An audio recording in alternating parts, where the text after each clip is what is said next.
Within the pile of all these bodies, we saw one little girl who was still alive, and we, of course, decided that we had to do something to go and rescue her. During that movement back, I ended up getting shot in the leg by ISIS. A burst of machine gun fire came in from the right and hit me in the leg. My name is Ephraim Mattos, and I am the founder and CEO of Stronghold Rescue and Relief. I joined the Navy when I was 18 years old, and I went on to become a SEAL. And I did 2 deployments with the West Coast team, 1 to Afghanistan and 1 to Southeast Asia. I deployed to Afghanistan in 2014, and then I spent a significant amount of time in Southeast Asia in 2016. Joining the Navy was definitely an interesting wake-up call. Life was very different, and then going through the SEAL pipeline was definitely a gut punch, like it is for everyone else. And somehow I made it, so that was cool. And I ended up being assigned to SEAL Team 1 on the West Coast. Years later, after going through BUD/S, I found myself in Iraq as a civilian volunteer, and I just had one of the most miserable nights of my life, treating wounded people who'd been shot by ISIS. And so we'd get up in the middle of the night and go treat these wounded people, and then we'd go lay down on a floor in a bombed out Iraqi house, be getting eaten alive by mosquitoes, and we would just repeat that all night. And I remember specifically thinking, this is why they put us through Hell Week. It's because waking up in the morning, going back out there's gunfire and explosions and wounded people. I remember thinking very distinctly, I've been through worse. So during my 2014 deployment to Afghanistan, my platoon and I, we were in a pretty close quarter, brutal firefight with some Taliban, and one of our Afghan allies was hit multiple times, and so we called in a medevac. And when we set up the perimeter for the medevac, we started hearing chatter from the Taliban that they were going to attack us from the south, and I was the farthest guy on the south. And so we braced for the attack and prepared for it to come while we were waiting for the helicopters to come in. And lo and behold, the Taliban attack never came. Instead, they sent 2 little girls running right at my position from the south, and they were wearing backpacks that resembled the exact kind of backpacks that we had just seen being used as IEDs just several hours earlier. And it was very obvious that the Taliban's intention was for me to shoot these little girls. Luckily, I did not have to take the shot. I screamed at the little girls. I got them to eventually turn around and run back to where they had come from. But that experience of coming that close to having to hurt these children in order to protect my team really left a very strong imprint on my heart and in my head. And it really got me to think about the way civilians are treated and how they survive in the middle of these armed conflicts that we're all involved in. So during my 2016 deployment, we were in Thailand for 6 weeks working with the Thai SEALs, and I remember during that time I had this growing sense of frustration knowing that we were just a few hours away via helicopter to villages where people were being raped and murdered and massacred and genocide was happening. And I was very frustrated that I wasn't able to go in there to help those people who were so close yet so far away. So that was one of the final things that made me decide to get out of the Navy, was I decided I was going to go back into these conflict zones to try and help civilians in what way that I could. So in 2017, I left the Navy and I bought a one-way ticket to Iraq, and I ended up, my intention was to just do humanitarian aid work, helping civilians who were fleeing the fighting, but I ended up working directly on the front line with the Iraqi army as basically a de facto combat medic. I was not a medic during my time in the SEALs, but we were the closest thing that they had to medics at the time.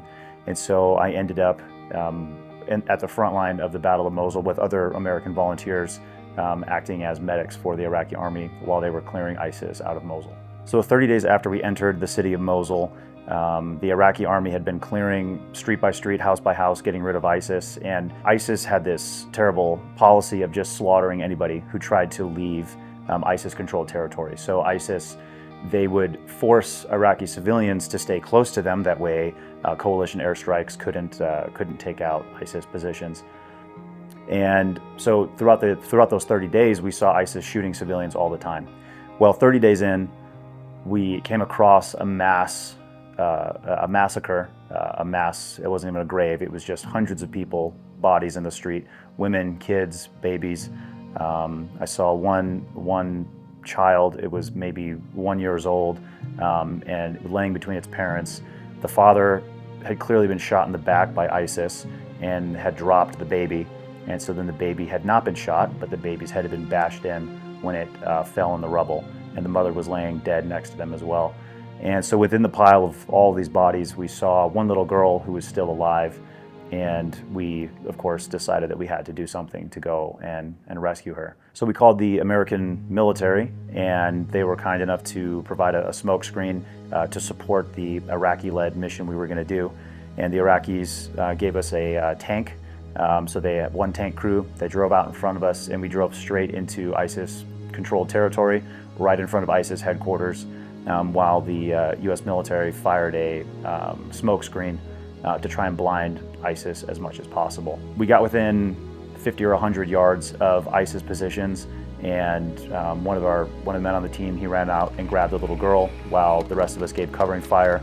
And then we got back behind the tank and had to move back to Iraqi Army-controlled territory. During that movement back, I ended up getting shot in the leg by ISIS. A burst of machine gun fire came in from the right and hit me in the leg. I fell down behind the tank, and the tank nearly ran me over.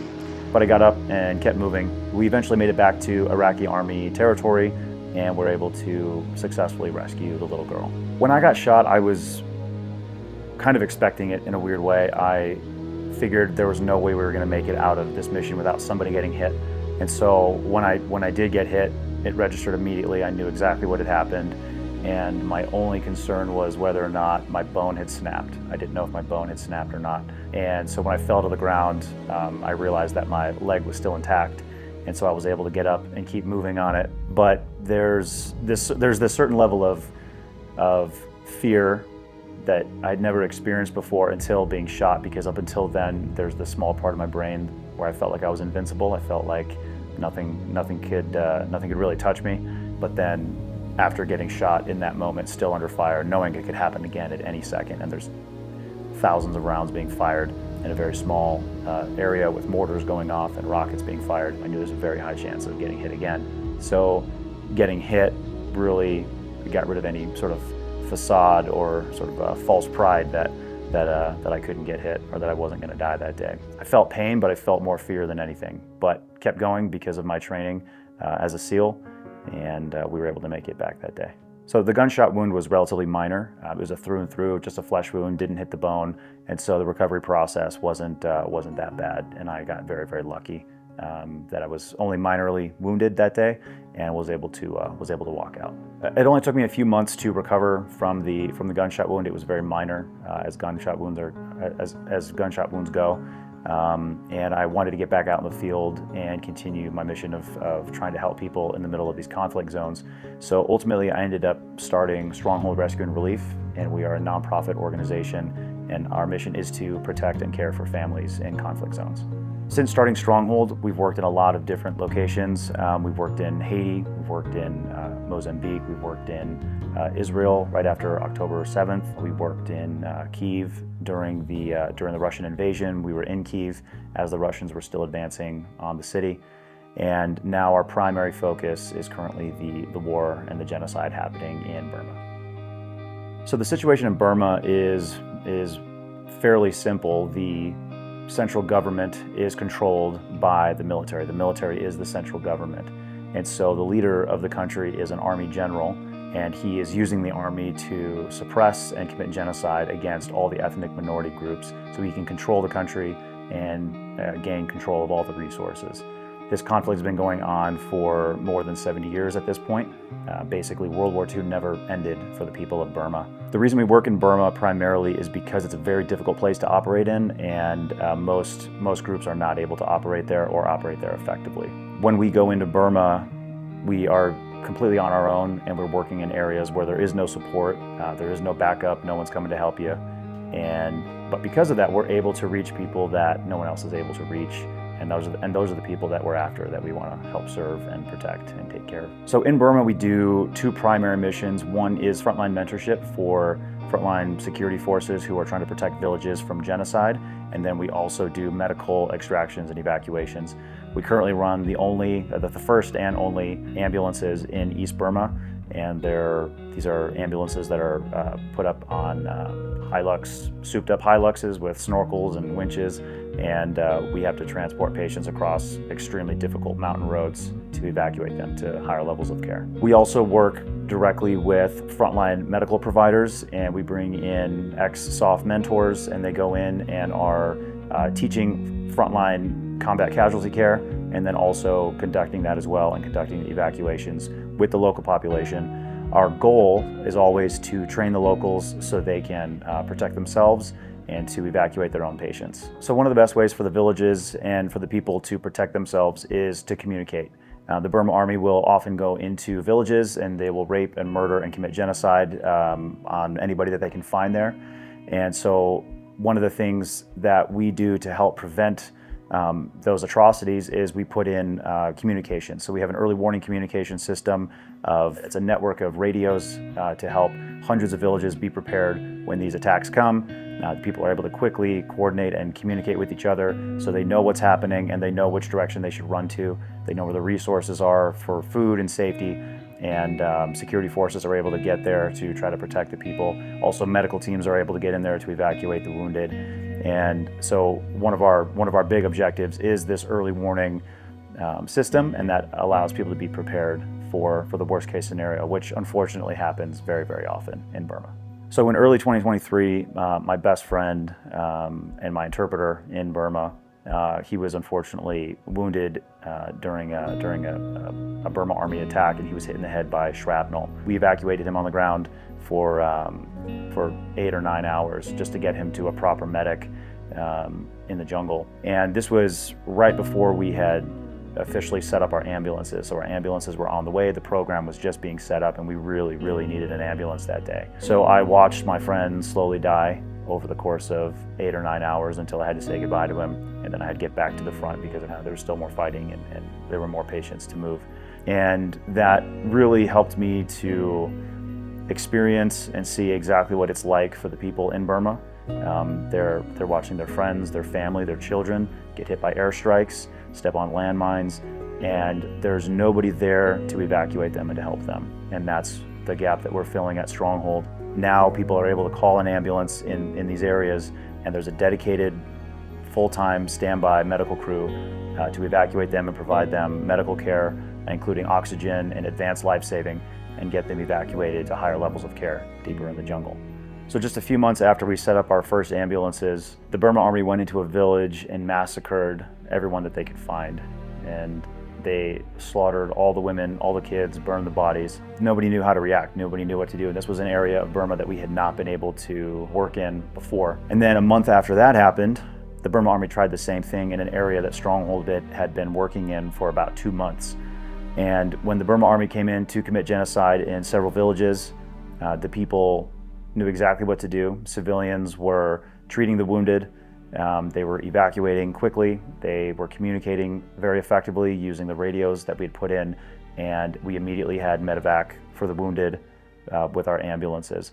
And so what would have ultimately been dozens of people killed and slaughtered in their own villages ended up, a few people unfortunately were still killed and a few people were unfortunately still wounded. But the civilian population was able to react quickly and to save a lot of lives. And that's directly a result of our operators living in that area for months, mentoring these people and helping them and bringing in the supplies that they needed to be able to protect themselves and take care of themselves when the worst happens. Seeing a lot of the successes that we've had in Burma and in other parts of the world, it makes me very grateful, but I'm also very humbled to work with an incredible team of operators who are out there day in, day out, for months at a time, embedded in the jungle, working with people, risking everything to help these people who will never be able to pay them. And so I feel pride for the Stronghold team, and I feel gratitude that I've been able to help affect some change and save some lives. And I think often of those little girls from Afghanistan, and I wonder what became of them, and I'll never know. But I'm going to do my best to make sure that going forward, I can save as many people and as many little girls as possible from that same fate anywhere that Stronghold's able to work. So at Stronghold, our intention is to continue helping as many people as we possibly can, and as our organization grows and as we're able to raise support from all of our donors. Again, we subsist completely off of donations of people from all over the world who help pitch in and help make our work possible. We intend on expanding and helping as many people as we can, because unfortunately, these wars aren't going away. Unfortunately, things are only getting worse, and there's only more and more people that need help, and our intention is to continue helping as best we can. So my time in the SEALs was extremely valuable in enabling me to do what I do,